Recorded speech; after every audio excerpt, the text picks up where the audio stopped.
the Coaches Video Network.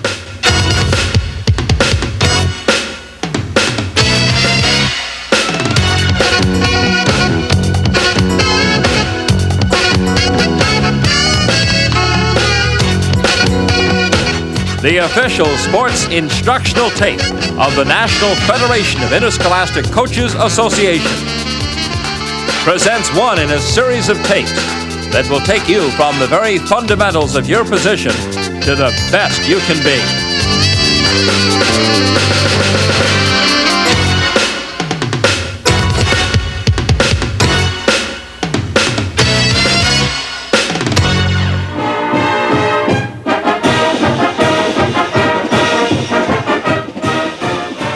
On this tape, Coach Fred Goldsmith, defensive coordinator for the University of Arkansas, will provide you, the coach, the parent, or the young player, with all of his experience and insight into playing the inside linebacker position.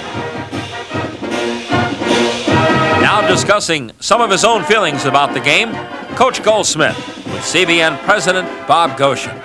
What do you look for in a linebacker at the University of Arkansas? Well, we look for several things. One, we look for a young man who will prepare himself mentally. And the mental aspect of it is a guy who's going to get prepared the same way as a quarterback will. Linebackers like a quarterback to our defense. So he has to know the game plan and all the little things so he can get us lined up, know the calls. So he's got to be a little above everybody else mentally to get prepared. And, a guy that will do that and do the things that it takes when nobody else is around. So, it's not just a mental thing, a physical thing, but, spiritually, what's inside a kid, so that he'll do the things in preparation that it takes to become a winner when there's no coach around to press him. He's got to do that in order to be the leader we're looking for. So the linebacker is like the quarterback on the other side as far as you're concerned. Right. Any audibles that we have, he's got more to do with our game plan and his functioning out on the field. He'll make a lot of audible calls. He'll call the strengths of the offensive formation to help us get lined up, etc. And so we'll have, we think a simple audible package for every ball game, but he's the one that's responsible for that. So it takes him more preparation than it does the guys that just have to listen for his direction. You use the word mentally. Do you have to be a little bit smarter today playing linebacker than you did in the 60s? Yes. Really, when I played back there, we had, they used the full house T formation, or maybe you had one wing back and you had 6 underneath passing zones. Today we look at 7, 8, 9, passing zones underneath at different times. Just a different sophisticated game of football that a young man has got to be able to study. The option games are much, more of a challenge to defend against. So with the advent of the triple option and also the control passing game underneath, a linebacker has a lot more to learn. Physically, let's talk about the physical side. What should a young man be? I mean, are you looking for a giant, a linebacker? Let's cover everything from... The guy at linebacker, he has got to be a physically tough person. I think, a linebacker, he's going to get blocked from all different sides, and he is, most of the times he's going to be smaller than the people that are blocking him, and he's got to be physically tough in order to be able to play sometimes when he's hurting a little bit. He's going to be bruised up most of the time. He's got to know the difference between being injured and being bruised, and he's got to have that charisma of a physical, tough guy to get the other people to follow him, and he's going to be, by design of most defenses, not ours, but everybody's, the linebacker's going to be the guy who's designed to make most of the tackles. And so the difference in your defense is going to come down to when that running back hits that hole and he's gained 2 or 3 yards, when that linebacker hits him, that he's stopped right there and that he doesn't fall forward for 5 or 6 yards. And so that's the difference between being able to play linebacker or not. When you hit that guy in the hole, you got to be able to stop him. And so it takes a physically tough person to play linebacker. It takes a guy with explosion. And that's some of the things we'll talk about today is the drills that you can do. A young person has to learn to be able to explode, roll his hips, and hit somebody with some force coming from an explosive position and angle right there to make that big stop. He's got to have speed and agility so he can break on the ball for the passing game. When people are going to cut him on the blocks, he's got the agility to avoid those. And then he's got to have great acceleration of the ball. When a ball carrier is starting to turn that corner or he gets revved up after catching the short pass, he has got to have a great acceleration of the football in order to close that gap and make the tackle before any big game takes place.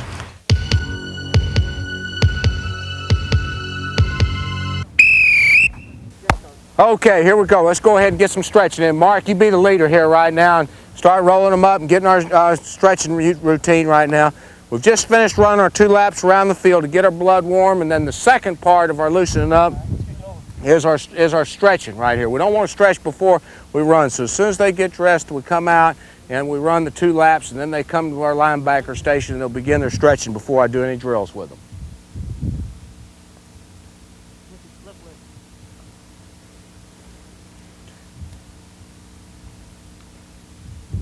All right, bring your left leg over your right.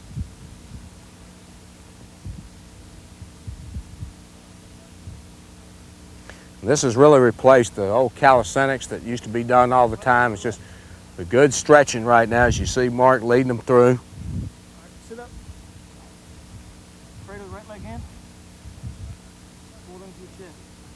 We try not to ever let a young man begin practice without doing the running and the stretching routine. If they've had a lab or what have you, they've come late from a late class or something, we're still going to go ahead and do this before we allow them to become part of the drills.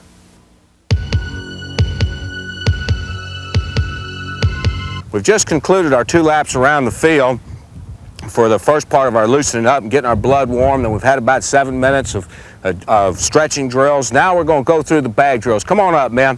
First thing we're going to do is go through 1 foot in the hole.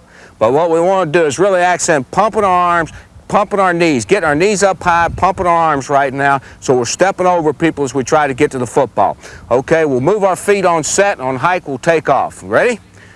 Set! Hike! Here we go. Pump, Mark. Pump those knees. Sit. Hey. Come on, Kerry. Pump those knees. Atta boy. All right. Okay. Okay, we're going to repeat this. Same emphasis on the elbows and the knees, but now we're going to make it a little tougher and put 2 feet in the hole. Ready? Sit. Hey. All right, here we go. Pump them, pump them. That's good. That's good. Sit. Hey. All right, here we go. Pump them, pump them. Pump those knees, Kerry. Pump those knees. Lift those feet up now, Kerry. Okay, that's a good job that time. Kerry, let's keep our feet going up and get them higher a little bit this time. Okay, here we go. Sit. Hey. All right, that's it, that's it, that's it. Sit. Hey. Okay, here we go. Pump those knees, Kerry. Pump those knees. Head up. All right. Not bad.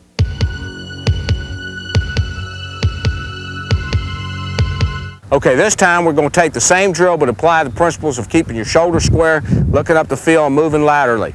When you get to the mid-bag right there, I'm going to flash a number at you just to make sure you got your heads up looking for the ball carrier, and you holler out and back at me the number that I give you. Ready? Okay. Sit. Hey. 1. Sit. Hey. 5. All right, good job. Keep those feet up, though. Keep those feet moving. Now, you don't want to trip over those bodies down there and all those scoop blocks and things.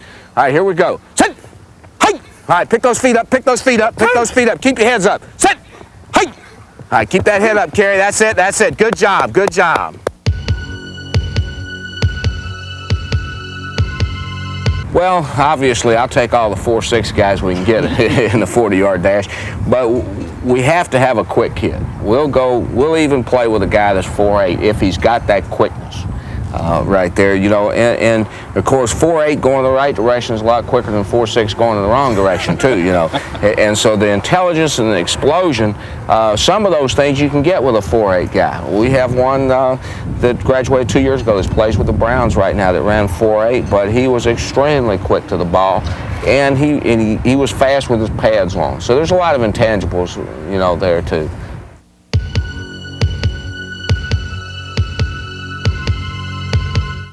What we want to do now is go to our individual pass drop and work on the skill of the pass drop.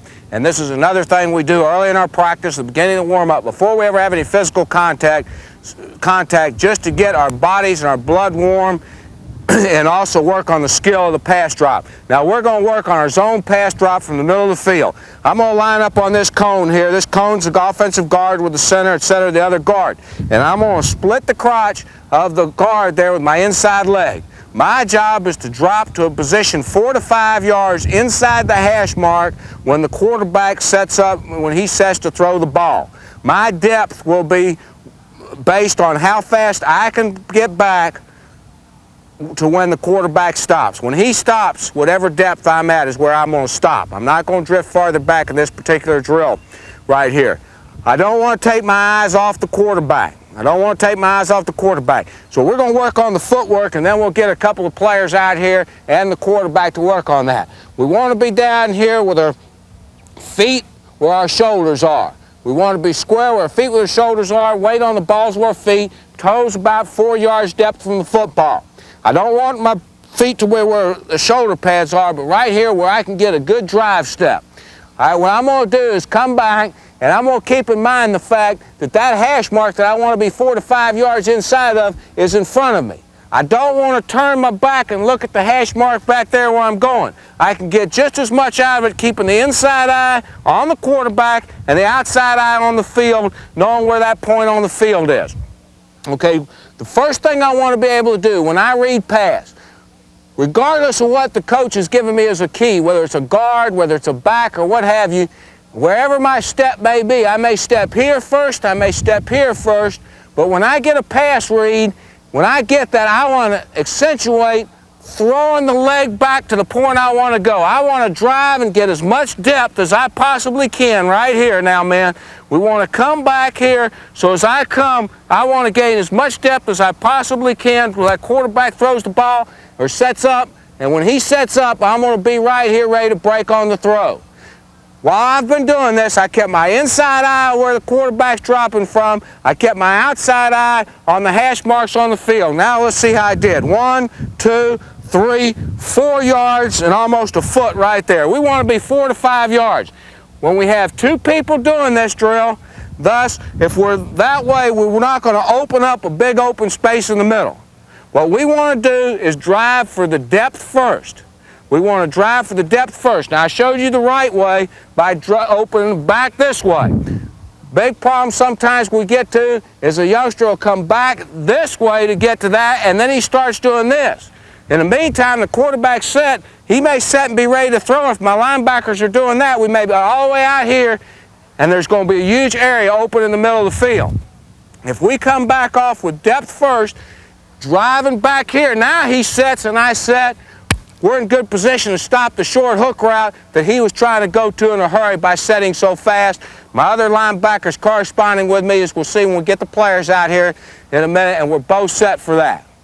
All right, man, as we drop now, one more point. We've got our 2 guys out there wide that are out on the outside dividers. As I drop back here like that and I set, when the quarterback sets, I want the weight forward. Now, to break on the ball, the proper way to do it, if the ball's thrown inside, I want to drive to a point through the football right here. If he beats me, he's going to have to throw the ball over my head. If it's outside, I'm right here, I'm driving hard through here. Where in a zone defense, he's got to take something off the football and throw it high right here. Now, what we don't want then is you to break back to the ball here, break back to the ball here. In essence there, all we're doing is opening the door for the low line drive to go right by us. So we want to break up and through the football, just like a shortstop breaking on a ground ball right there. Okay, let's come on up and get set up and run the drill. We're going to get that interception, catch the football, holler Oski, and run it back through to me. All right, sit. Hey! Here we go, drive, set up, tough, break on the ball. Oski, all right, that's it, good job, all right. Okay, we've got our fellas in place now. Each guy in the back, potential wide receivers, a couple yards inside the hash mark. Mark's going to be here at the linebacker. We've got a simulated delayed dump receiver right here, so the ball could go to either one of 3 receivers. What Mark's going to have to do on the snap of the ball, when he reads pass, is take the elongated step, driving back to the middle of the field, set and square up when the quarterback sets. Now he's ready to break forward, and if the ball's thrown this way, break to the outside if the ball's thrown here. If the ball's dumped off right there to the man in front, we want to go take a kamikaze shot at the man in front. Not so interested in whether we get him on the ground, but we don't want that dump guy to be able to catch the ball and turn up and run north and south up the field. We want to go take the shot if we miss him, where he's go laterally, where we got other fellas on defense to be breaking up on the football from their divider points. Okay, Mark, let's take a look at this thing right now. This is going to require a great effort on the linebacker's part. we've got the fellas in the back stretched out just enough to where it's going to take a heck of an effort where they have to really go after the football now. All right, we ready, Mark? Ready in the back? Sit. Hey! Drive. That's a good drop. That's a good drop. All right, lay out, lay out. Oh, boy, all right. That's a Razorback effort right there. That's what we want right there.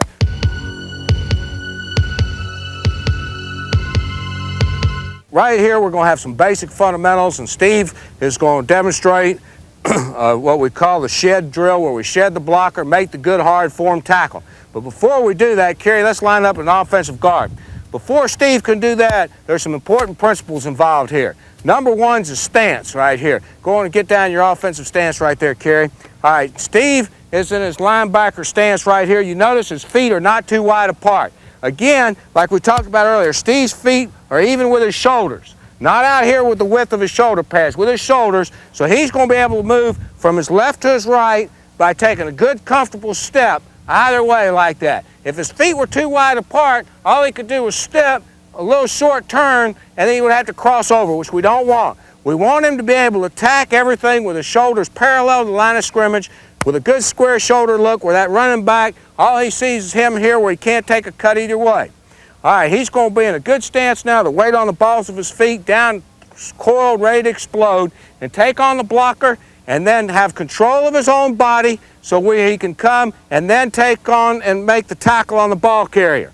Now, first thing we're trying to teach here for any good player to have a chance at any position defensively is to control his own body. So as Steve goes through each phase of this drill, he's going to hit and explode, have that explosion, which is so important. Roll the hips. He's going to pop with leverage underneath the man's pads as he takes on the blocker.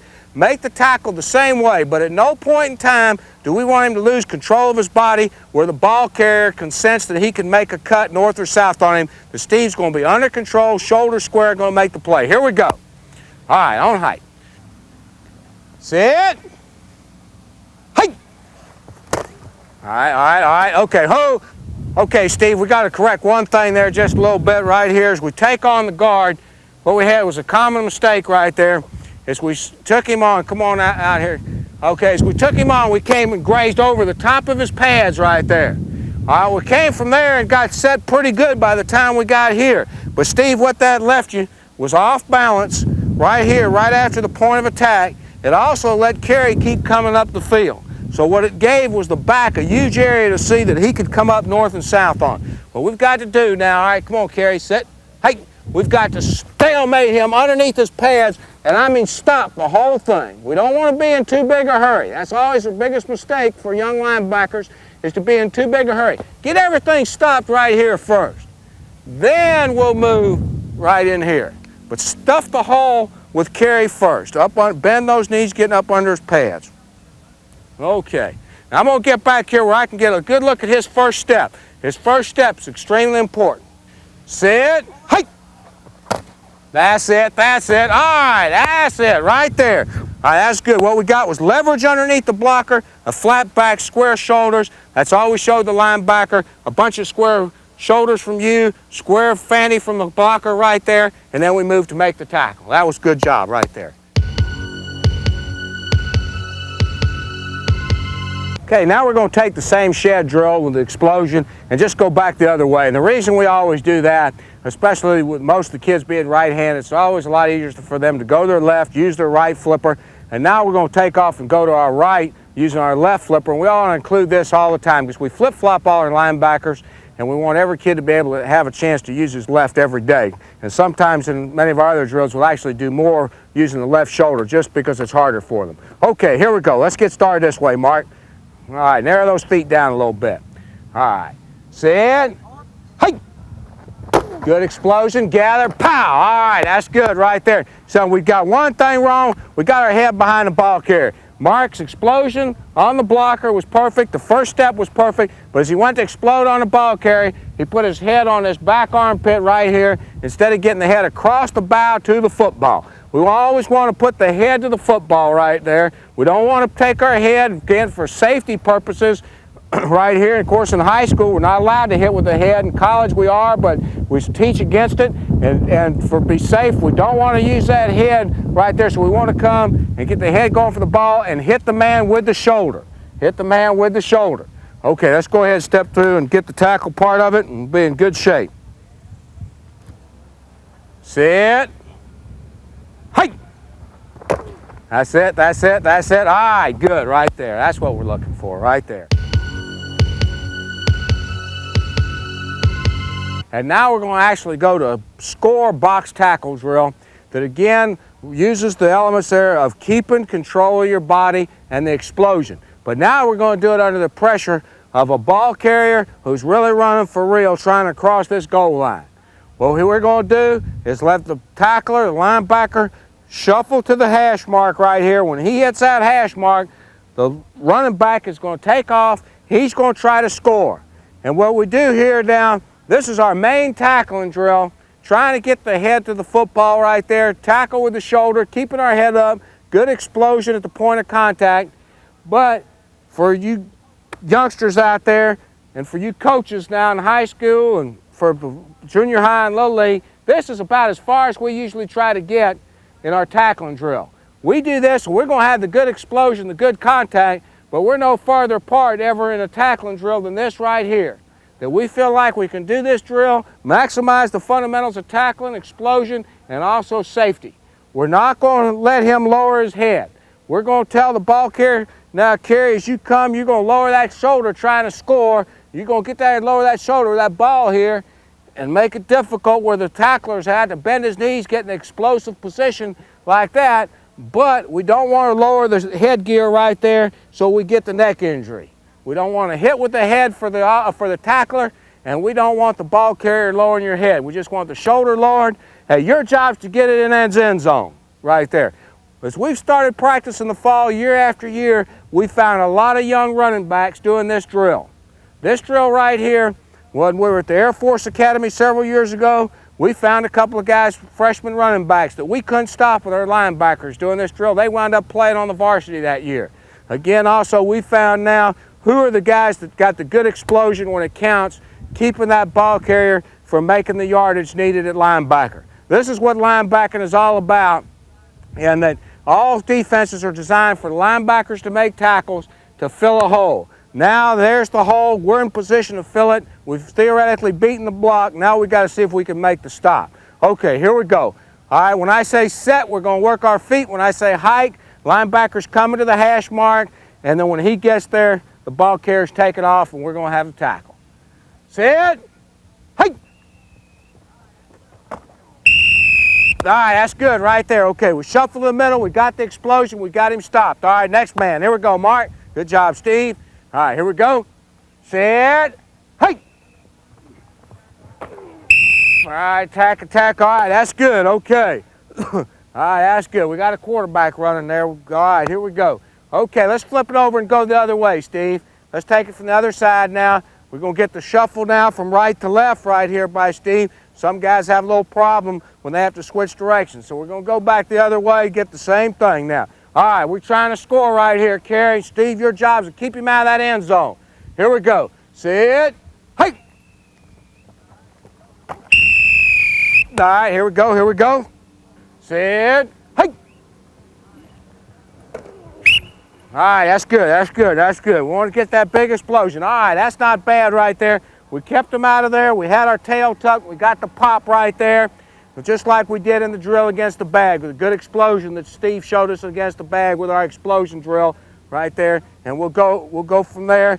We showed the Steve with the explosion into the bag, then we adapted it right there and making the one-on-one box tackle right there, getting that same pop and not letting that man in the end zone on that box score tackle. I'd like for it to be more fun for the players and more fun for myself. I was going through the attic the other day and looking over a lot of things in my coaching career. And the thing that really struck me was that I'd had a great life. Looking back, boy, this person, I'm reading all these things, this person's had a great life. And yet I know that I didn't enjoy the things as much as I should when they were going on, because I was always thinking about the next win, or, hey, you know, the championship, or what kind of job will I have from here. And to learn to enjoy each practice as a player and as a coach, you know, one day at a time. And if the coach does that, the players are going to enjoy being around him more. And I just, you know, think that is just so important. And the other thing that I've learned over the years, I heard Dick Vermeil say at a coaching clinic one time, is that each team is a new team. And so it's so important, no matter how many championships you've been involved in as a coach, that doesn't mean a thing for the new group that's starting out in that August practice there, that they have to find their own personality as a football team, that they haven't won a championship together. And you owe it to them to have that, your enthusiasm level to such that this is a new challenge for you. You haven't done it with that team. You can't ever take the attitude, you know, well, we've won this championship and that championship. You have got to be fresh along with them. You owe it to that team to share these, you know, that you'll have the same experience with them that you had before. The next drill we're going to do is an explosion drill, which today we're going to use the heavy bag for. You can also do this on a 2-man sled, 7-man sled, or whatever suits your needs. But the big thing we're going to show you today is the young man exploding first from a 6-point, then a 4-point stance, and then up in a linebacker position in a 2-point stance, just to show him down with his tail tucked, rolling his hips and coming and getting that good pop with explosion from his legs. We're going to do this before we go into any of the contact explosion drills that we'll do, just to get that tail tuck pop right here. Come on out here, Steve, and let's get this thing from 6 points first. We'll start out with 6 points, just an elementary explosion drill right here, so he just gets the feel of where his power is coming from. Set, height. All right, he's coming out of his legs. One more time. Set, height. Okay, take a break right there. Okay, you see the strength coming when he rolls his hips, that all the strength and power came from his legs right there. Now he's going to go into really a football stance of a 4-point stance and do the same thing. All right, get your good 4-point stance. Set, height. All right, there's the pop right there. Set, height.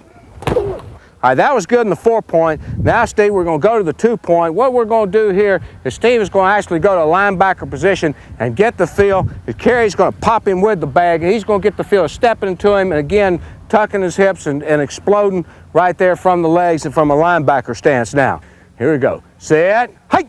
All right, that's a good job right there. That's good. And this may seem very elementary, but what happens when we get in a situation like you're going to see in some of the other drills as we continue on, they won't all be perfect, and some guys are going to be bending from their waist. And what we'll do, even though at the collegiate level we'd like to see it perfect every time with the explosion, we'll go back and we'll take a guy after practice or in pre-practice, and we know he needs work on this. We'll take him on the bag like this or on one of the sleds when they're available, and we'll do this every day in pre-practice with a youngster or at the end of practice and get that explosion down, because we feel like we cannot progress and do the things that we need to do in these next drills unless a guy has good explosion habits in order to be able to tackle the big ball carrier or take on the big heavy lineman that outweighs him sometimes by 50 or 60 pounds. All right, that's a good job.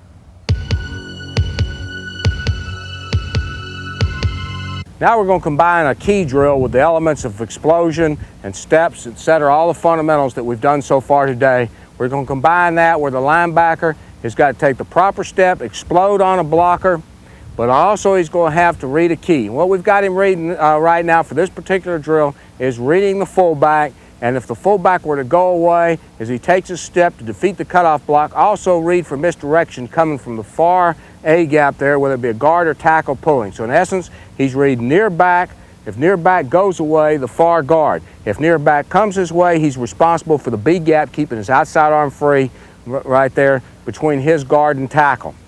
Now, this drill will combine 3 different plays: a dive to him, a dive away, and also a misdirection trap coming back at him.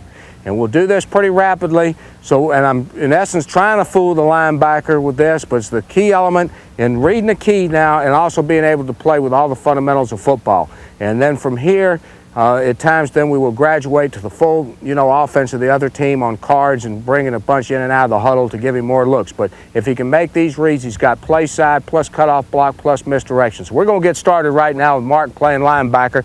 Here we go, man. All right, set. Height. steps, he reads, he's right there in the hole before that back ever comes back with the football right there. So that's one way we key. We'll key several different ways. The important thing for everybody out there is not the way that you key, is just to pay attention and really concentrate and step and concentrate in the heat of battle with thousands of people yelling and screaming once for the championship, that you can play the best you can play with great intensity and yet be able to concentrate on the key that your coach gave you. There's many different keys. There's not one right way, but there's only one way to do it, and that's concentrate properly. And that's what you've seen right there, employing the fundamentals of explosion and proper steps, and yet being able to read keys. That's a good job right there, man, with that drill. Character is very important to us. I personally believe that really great football teams are made up of a lot of good characters.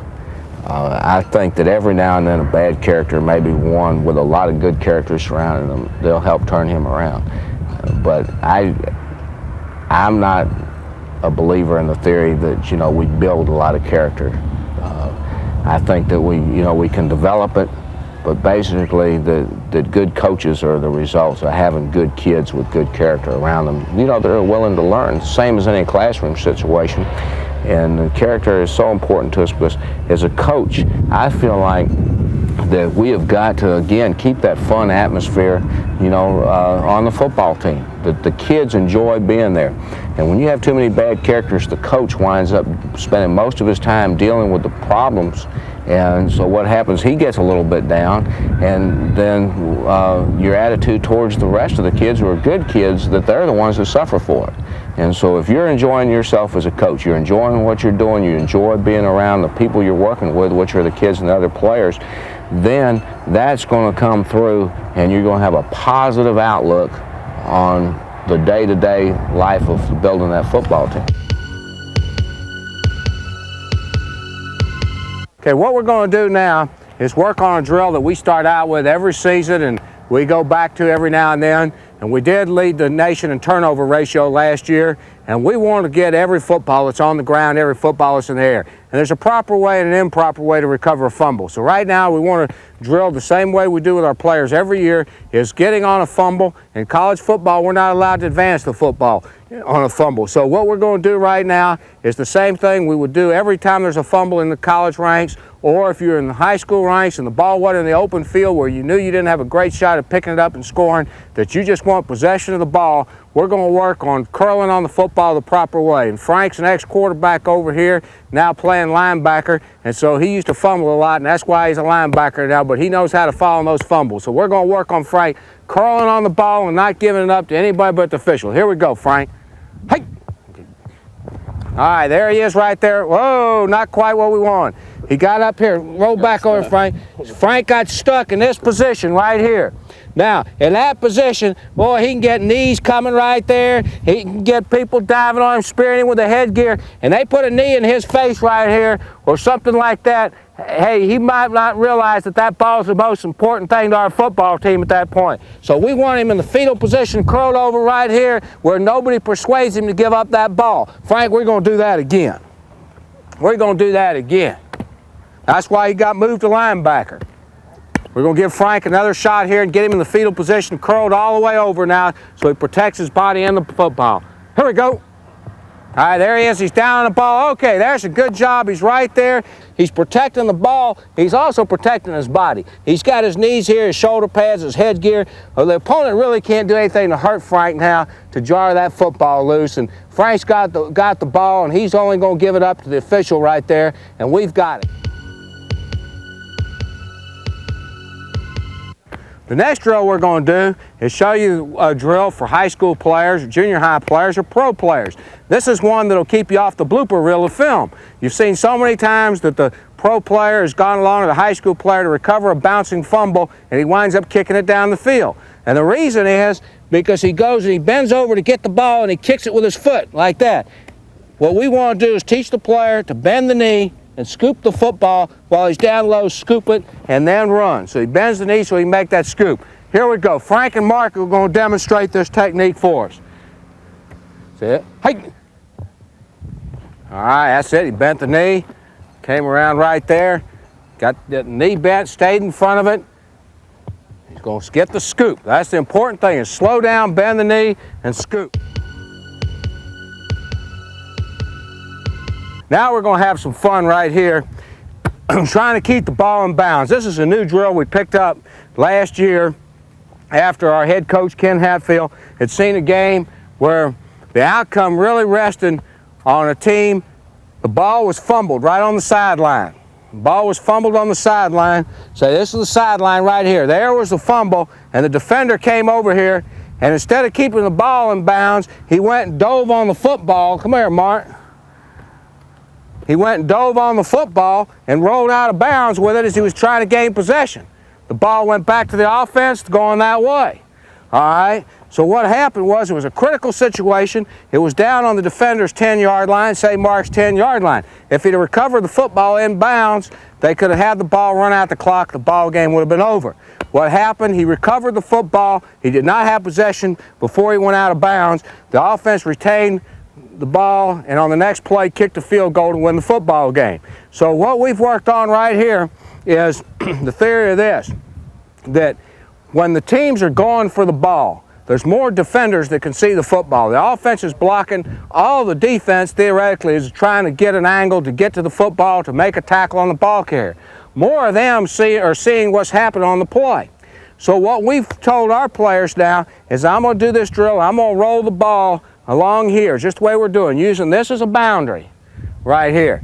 All right, Steve will come over here and give me the footballs as they finish, just like we did before. I'm going to roll the balls.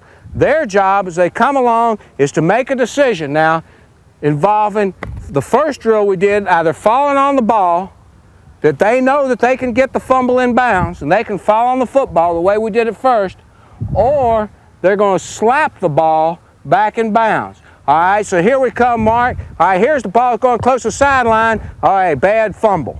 Okay, I just fumbled that one out of bounds. He couldn't help that. But the ball's close. All right, there, perfect. He knocked the ball back in bounds. We've got 9, 10 other guys going to the football, have a chance at it. If he'd have fallen on that ball, he would not have possessed it before it went out of bounds, and it would have been the offense's ball. When he knocked the ball back in right there, we had a chance defensively to recover the fumble still. And so that's a big key right there. Now, you cannot really slap the ball. It's against the rules to advance it by slapping it. So as we come along, if we deem that the ball is going to go out of bounds before we can gain possession, we want to just flip it in right there. We just want to flip it in where our guys can see go after it. You can't flagrantly slap the ball and advance it down the field. But we want to do everything we can to get possession of the ball for the defensive football team. Okay, here we go. All right, now Frank and Mark are going to have to make a decision as to fall on it or slap it back in. All right, white ball. Okay, that's a good decision there, 1.5 yards from the boundary. Okay, another good decision. All right, I'm a great fumbler. Okay, here we go, here we go. All right, that's a good job. We get a bunch of white shirts going to the football. What we try to do is we practice only about 30 minutes on Mondays. It's light practice. We're one of the few teams in the country that don't meet with their players on Sunday. So we get the kids rested on Sunday, let them have a chance to study, go to church, etc. But on Monday, we do most of our heavy film work with the players. And so our practice is very short, about 30 minutes, and going to some weight training. Tuesday and Wednesday, we go 2 hours to 2 hours and 15 minutes. And Thursday, it's about 1.5 hours in sweats and shoulder pads. So we don't try to overextend them in practice. We want a fresh football team as injury-free as we can be on Saturdays, but also with fresh legs and fresh mentally. So our defensive system fits that scheme, and that we're not real complex, at least as little as we can be, hopefully. But we're going to try to have a team out there that we're not going to exhaust or injure by practicing too long. Can you incorporate that for the coaches out there on how they might be able to utilize that in their high schools? Well, the way to do it, there's 2 ways that we feel like. One, we flip-flop our personnel. So a young man only has a certain amount to learn. We play like for a strong side linebacker, weak side linebacker, so they see most of the same blocking schemes all the time. We'll do that with our defensive line also, and our secondary, so they don't double up on what they have to learn. And that's one way we can cut down the length of practice. And then again, by a simplified system where we put more stock in fundamentals that we do trying to confuse the opponent, that we want to, put first, hey, we're going to take care of ourselves first, know what we're doing, and then we feel like we'll be all right against the opponent. And so by doing that, then we can have shorter practices. All right, what we're going to show right now is something that we call divider points, is how we mark our zones on the football field for our underneath coverage people, our inside backers and our outside linebackers. And what we're going to do is take it with the ball in the middle of the field to start with. With the football there in the middle of the field, and I'm not the greatest artist here in the world, but we're going to try to get this right. We'll show you our zone drops.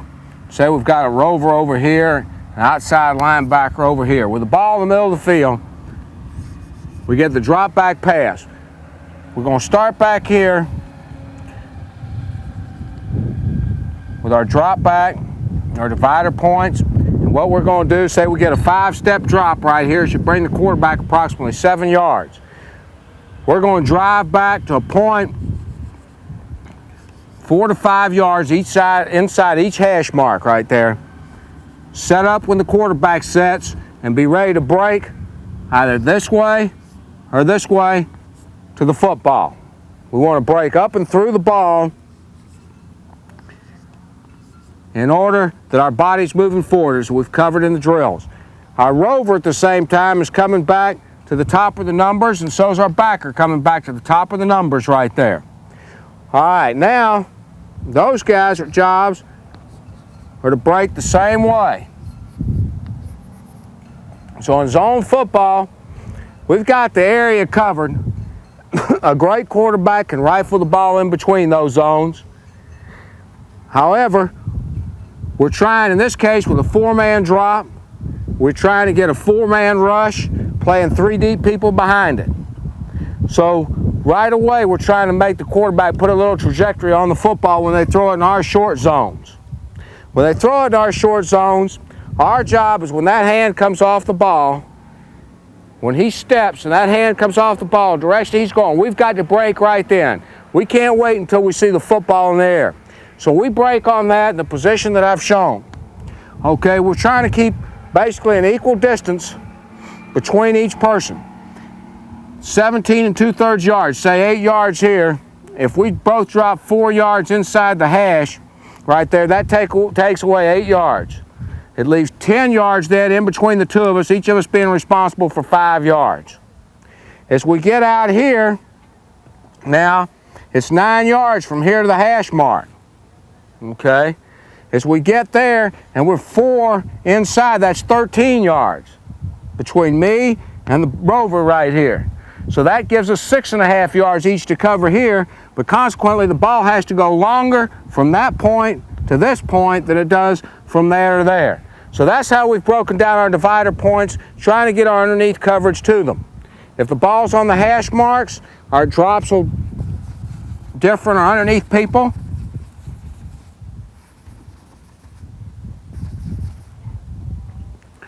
All right, say the ball is on this hash mark. All right, we have a linebacker here. He's going to drop 2 yards outside that hash mark. Again, stopping when the quarterback stops. Now, the outside linebacker, he's getting to the bottom of the numbers right there. Okay, this linebacker is going to the middle of the field. There's that post right there, shows him the middle of the field. All in front of us, when I say 2 yards outside the hash, that same hash mark is here that's behind him, so he doesn't ever have to look back. All right, he drops, sets on the quarterback, goes to the middle, goes here, goes to the bottom of the numbers. The rover now, he comes to the hash mark right there. Okay, what we're leaving theoretically open is for the man to have to throw the ball outside the numbers right here.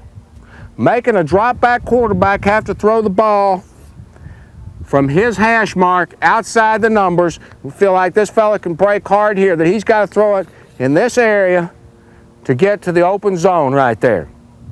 And so that's the principle of our zone defense. Now, we can do some things to help ourselves in that zone. That's our basic, is 4 underneath people playing the zones. All right, in today's ball control passing game, they use more than 4 zones. So there's some things that we have to do. We have to go to 5 zones sometimes. And in order to go to 5 zones, we have to have another linebacker at end here that maybe can drop and alter some things. So we'll add him into our underneath drops and change some of these things.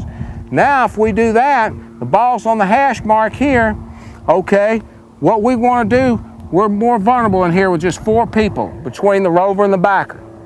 All right, now we'll take the rover and drop him to the same place out there on that hash mark. But we'll take this end, or some people call him another linebacker, and we may drop him to the far upright. Now we'll take the linebacker, instead of bringing him in the middle of the field, we'll bring him straight back there and maybe give him a little more depth. Okay, so we've taken him into a hook zone rather than a curl zone. Now with this guy going straight back instead of the middle of the field, it enables us to drop him 5 yards outside the hash instead of 2 yards.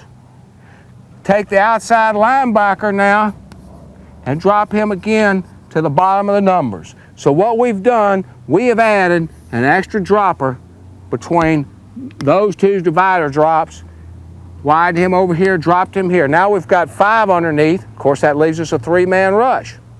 Now we can do this in a different way, bringing up a corner and letting him play the short zone and that type of thing. But we changed this to 4 zones underneath rather than 5, from 4 zones, to 5 zones. Another way that we've been able to do is of either one of those coverages where we've had 4 underneath or 5 underneath, we can add a 6th man. In our case, we add our nose tackle or nose guard.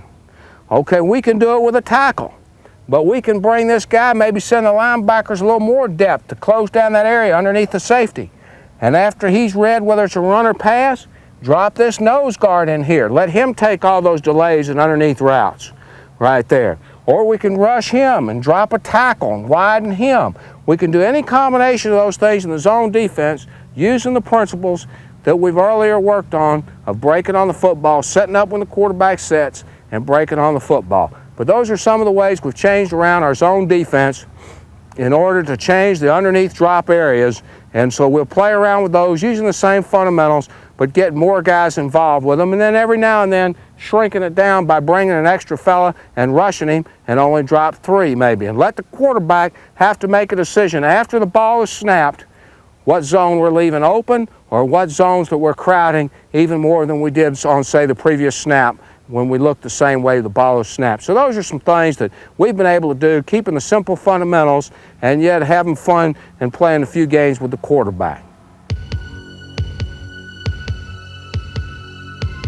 We'll conclude now with what we call our scramble rules, that we'll do this drill every few days in order that something doesn't happen on a play that's bad for the offense and all of a sudden become a good play.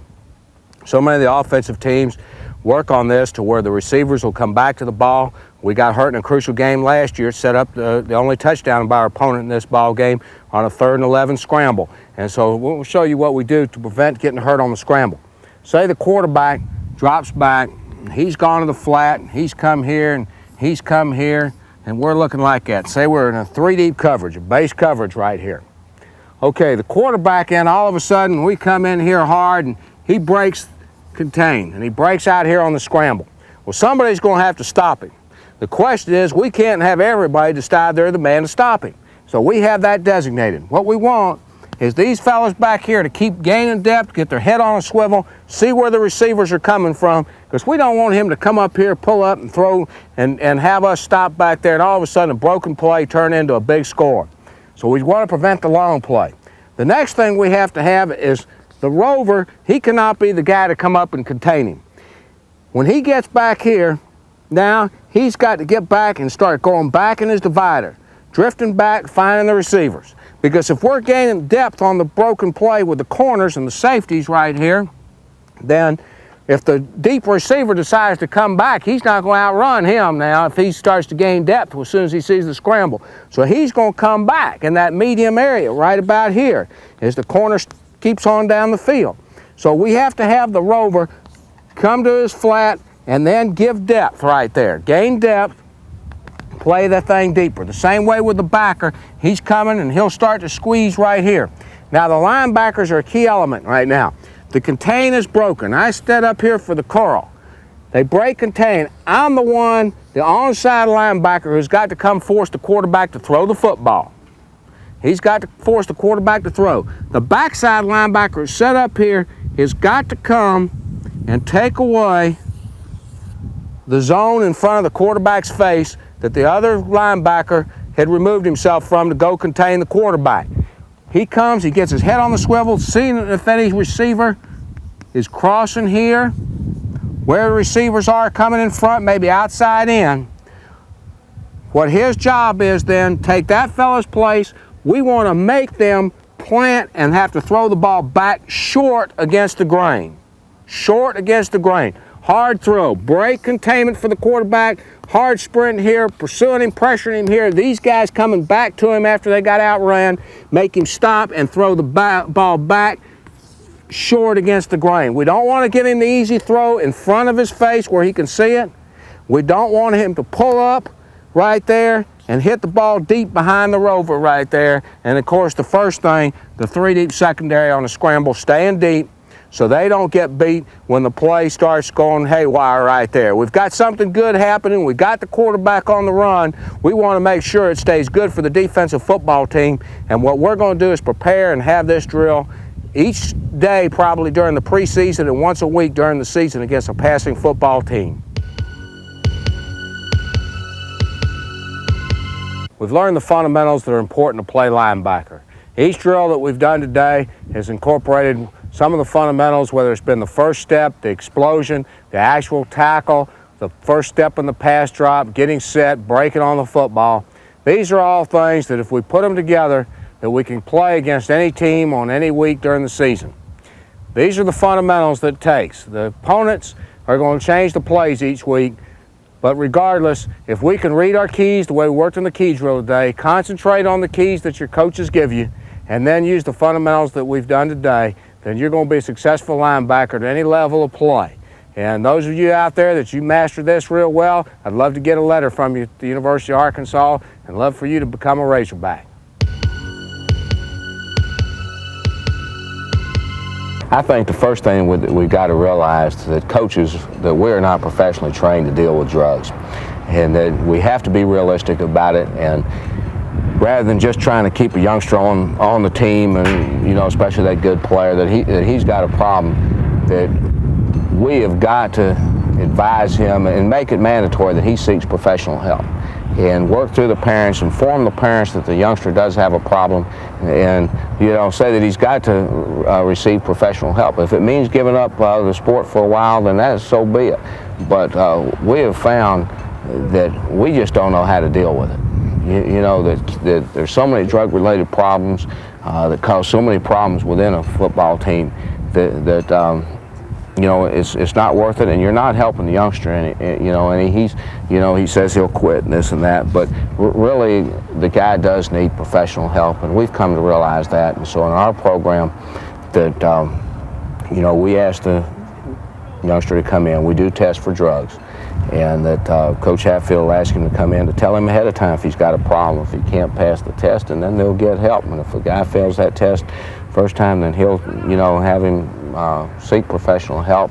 And we feel like that's the only way to handle it anymore, because in other instances you see over and over coaches trying to deal with it, and the case is reoccurring for the same young man. And sure, he stays eligible for a while and he plays and sometimes helps and sometimes doesn't as far as the team goes, but you really haven't helped the individual overcome that problem, and it's going to carry on until he gets professional treatment. So it's easy to overlook if you're trying to win, but what you're saying is to get to a program and get that young man. Right. He needs professional help. Right. Let's run right on into the word steroids, because it kind of ties in, I think, to our drug situation. We have young men today taking the steroids to get bigger, faster. Comment on that, please. Well, I think, unfortunately, I think they have to do this to either high school kids get bigger and stronger for college ball, or college players get bigger and stronger for the pro scouts who come through there in pro days in the spring to test them and weigh them and measure them. And steroids, and I've done some reading and research on it, and some of the things you've seen, the grotesque things that happen to the human body, things like that, you don't know who it's going to happen to. We've also, unfortunately, seen the deaths involved from steroids over the years, and so it's not a wise thing. Sure, it's made the guys stronger. It's also increased the injury rate, too, for a lot of people. And right now, I think is the greatest thing going that the colleges are testing for steroids every year, and those youngsters who coming out of high school have taken those, they will not pass the tests and they'll be ineligible to play in college. So it's a detriment to the high school players trying to get bigger for playing college football. I certainly hope that the NFL is about to take some measures for steroid testing and outlawing it, because then it would remove the temptation for the college youngster who's trying to improve himself for the draft, etc., and hopes he gets drafted, that he knows that he won't be able to take those in order to play in the NFL, and so he won't be faced with that temptation.